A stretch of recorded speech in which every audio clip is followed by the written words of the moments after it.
भगवते वासुदेवाय नमो नमः। आज 18वां अध्याय जिसमें ययाति चरित्र का वर्णन होगा। सुखदेव जी कहते हैं कि जो राजा नहुष थे उनको अपना पद से हटा दिया गया था। जो उनका राज्य था वह चाहते थे कि उनका जो बड़ा पुत्र है यति उसको राज्य मिले, लेकिन यति जानता था कि यदि मैंने राज्य लिया और मैं राजा बना, मैं शासन करने लगा, तो मैं अपने आत्म स्वरूप को भूल जाऊंगा। फिर मुझे यह सारी की सारी जिम्मेदारियां संभालनी पड़ेंगी और भोग भोगने पड़ेंगे। फिर गृहस्थ जीवन में भी आना पड़ेगा एक तरह से। तो इसमें मैं आत्म स्वरूप को भूल जाऊंगा और वो वह कदापि नहीं चाहते थे। इसलिए उन्होंने राज्य को स्वीकार नहीं किया। और जो कि राजा नहुष थे, उन्होंने इंद्र पत्नी शची के साथ सहवास करने की चेष्टा की थी। इस कारण से उन्हें ब्राह्मण पद से गिरा दिया गया और अजगर बना दिया गया। और उनके पुत्र ययाति, उनके 6 पुत्र थे नहुष के, तो उनके दूसरे पुत्र जो थे ययाति, उनको ही राज्य दिया गया। जो कि उनके बड़े पुत्र थे उनको नहीं दिया गया क्योंकि वह ही नहीं चाहते थे। अब ययाति चक्रवर्ती सम्राट हुए। उनका विवाह होता है शुक्राचार्य जी की पुत्री, जो कि ब्राह्मण कुल से है, देवयानी। और साथ ही उनका विवाह होता है वृषपर्वा, जो कि एक दानव राज हैं, उनकी पुत्री शर्मिष्ठा। यहाँ पर परीक्षित पूछते हैं सुखदेव जी से कि यह कैसा संजोग हुआ, एक तरफ क्षत्रिय कुल, एक तरफ ब्राह्मण कुल की पुत्रियों के साथ कैसे उन्होंने यह विवाह किया। यह विवाह तो उल्टा सा होता है, कहाँ वह दानव और कहाँ वह ब्राह्मण, तो इनका विवाह तो हो ही नहीं सकता। इस पर सुखदेव जी कहते हैं कि तुम इसको विस्तार पूर्वक सुनो कि किस प्रकार क्या हुआ था। तो एक वृषपर्वा है जो कि दानवराज हैं, उनकी एक माननी कन्या है जिसका नाम है शर्मिष्ठा। और शुक्राचार्य जी जो कि ब्राह्मण कुल से हैं, उनकी पुत्री का नाम है देवयानी। तो एक दिन देवयानी, शर्मिष्ठा और उनकी हजारों सखियां यह स्नान करने के लिए जाती हैं तट पर। वहां पर घाट पर ही अपने वस्त्र उतार देती हैं और नदी में स्नान करने के लिए चली जाती हैं। वहां पर वह क्रीड़ा करती हैं, एक दूसरे पर जल उछालती हैं, प्रसन्न हो रही हैं। इतने में ही क्या होता है, वहां पर उस सरोवर के पास भगवान शंकर आ जाते हैं बैल पर सवार होकर पार्वती जी के साथ। वह सभी की सभी लज्जा के मारे वह फटाफट करती हैं, जल्दी जल्दी करती हैं और फटाफट जाकर वस्त्र पहन लेती हैं। अब शर्मिष्ठा ने क्या किया, जल्दबाजी के चक्कर में, शीघ्रता के चक्कर में जो देवयानी है उसके वस्त्र पहन ली। और देवयानी के वस्त्र क्या पहने, देवयानी तो बड़ी ही क्रोधित हो गई। कहती, तूने इतना साहस कैसे किया, कहाँ तू शूद्र और कहाँ मैं भृगुवंशी ब्राह्मण कुल। मेरे कुल में जो वस्त्र हैं वह तूने कैसे पहन लिए, और यह तो मेरे वस्त्र थे। जो ब्राह्मणों की सेवा पूजा ऋषि लोग करते हैं, जिन ब्राह्मणों की आराधना स्वयं समस्त लोकों के स्वामी एकमात्र श्री हरि करते हैं, जो कि लक्ष्मीपति हैं, उन ब्राह्मणों का तूने अपमान किया है। और मैं उसी कुल से हूँ, भृगुवंशी कुल से। तो तूने तो ऐसा कार्य कर दिया जैसे कि कोई कुतिया हवन से, यज्ञ से भविष्य उठाकर ले जाए। तो तूने बहुत ही बुरा किया, यह अपमान किया है तूने मेरा। अब गुस्सा तो उसे भी आता है शर्मिष्ठा को। वह होठों को दांतों तले दबाकर क्रोधित है बहुत ज्यादा और बोलती है कि तू भी तो वैसी ही है जैसे कि कोए होते हैं या कुत्ते होते हैं और हमारे घर की ओर देखते रहते हैं, ऐसे ही क्या तू नहीं ताकती हमारे घर की ओर। तो ऐसे वह बहुत कटु वचन एक दूसरे को बोलते हैं, एक दूसरे की बुराइयां करते हैं और ना जाने कैसे कैसे शब्द बोलते हैं। इसके बाद शर्मिष्ठा बहुत ज्यादा गुस्सा हो जाती हैं और देवयानी को कुएं में धक्का दे देती है और वस्त्र भी खींच लेती है। अब वस्त्रहीन देवयानी कुएं में गिरी पड़ी है। संयोगवश सम्राट ययाति वहां आ पहुंचते हैं।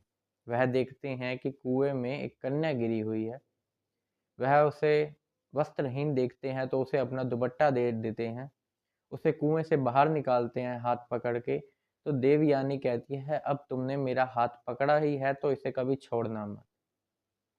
मैंने तुम्हें अचानक ही देखा है, तो यह प्रभु की ही इच्छा है, यह भगवान की ही इच्छा है कि हमारा संयोग हो। और मैं भी तुम्हें नहीं छोड़ना चाहती, मैं भी तुम्हारे साथ ही जीवन व्यतीत करना चाहती हूँ।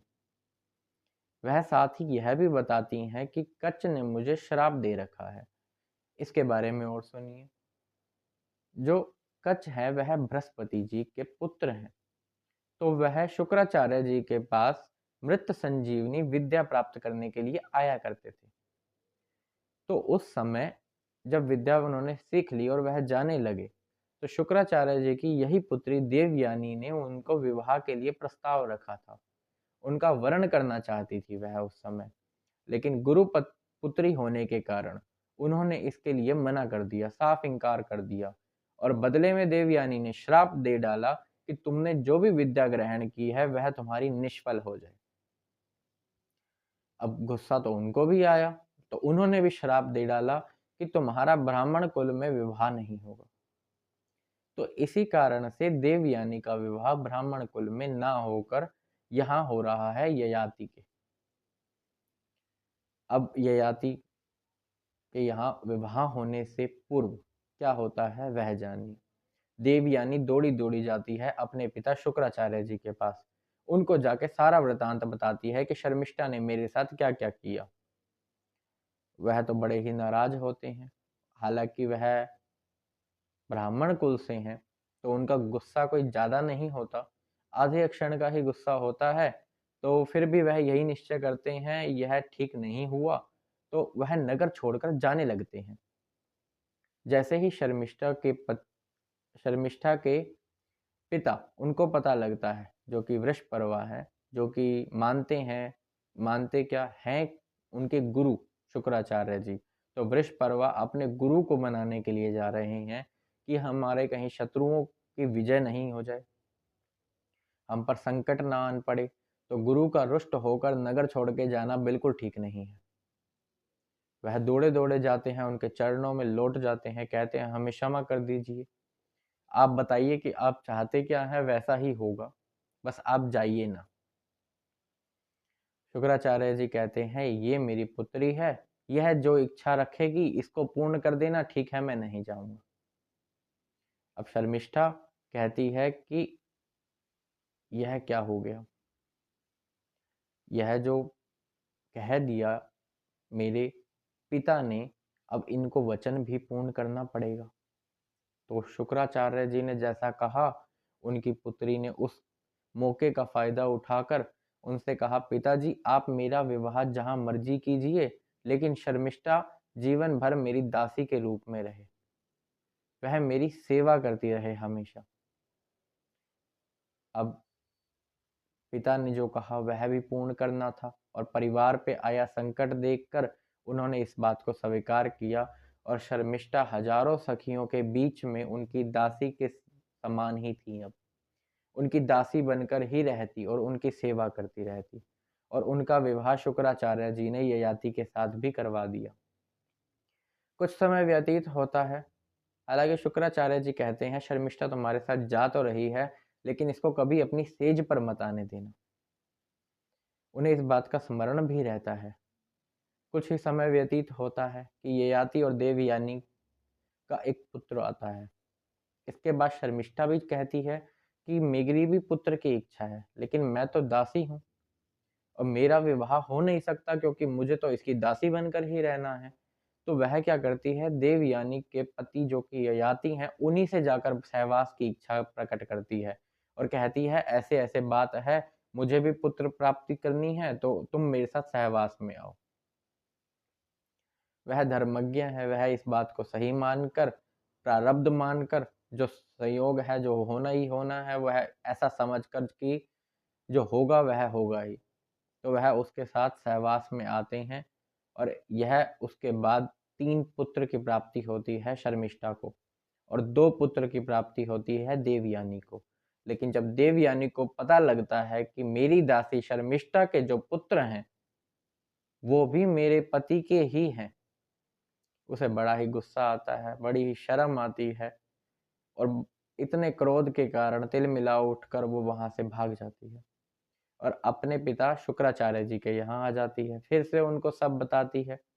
शुक्राचार्य जी बड़े ही क्रोधित हैं। ययाति आता है मनाने के लिए कि तुम मान जाओ, रुष्ट ना हो, बहुत प्रयास करता है। कहता है मेरी तो अभी इच्छाएं भी पूर्ण नहीं हुई, मुझे तो बड़े ही भोग भोगने हैं, मेरी तो मन की भी तृप्ति नहीं हुई है, तो तुम मेरे साथ चलो। वह नहीं मानती, किसी भी तरीके नहीं चलती, और शुक्राचार्य भी उसको श्राप दे देते हैं कि तुमने यह बहुत ही गलत किया। मैंने तुम्हें कहा भी था, समझाया भी था, उस बात का स्मरण रखते हुए भी तुमने मेरी पुत्री के साथ गलत किया है। तो मैं तुम्हें श्राप देता हूँ कि जो बुढ़ापा लोगों को बिल्कुल पसंद नहीं है, वह तुम्हारी जवानी खत्म कर दे और आ जाए तुम्हारे साथ। ऐसा ही होता है, लेकिन वह फिर से वही याचना कर रहे हैं। कहते हैं ऐसे मत कीजिए, मेरी कामनाएं शांत नहीं हुई हैं, मेरी बहुत सी इच्छाएं हैं, मुझे भोग भोगने हैं, ऐसा वैसा। और कहते हैं कि आपकी पुत्री के लिए भी यह सब ठीक नहीं है, उसने भी तो मेरे साथ ही जीवन व्यतीत करना है। तो शुक्राचार्य जी कहते हैं कि जाओ और नगर में जो कोई तुम्हें अपनी जवानी दे दे, उससे अपनी जवानी ले लो और बदले में उसको अपना बुढ़ापा दे दो।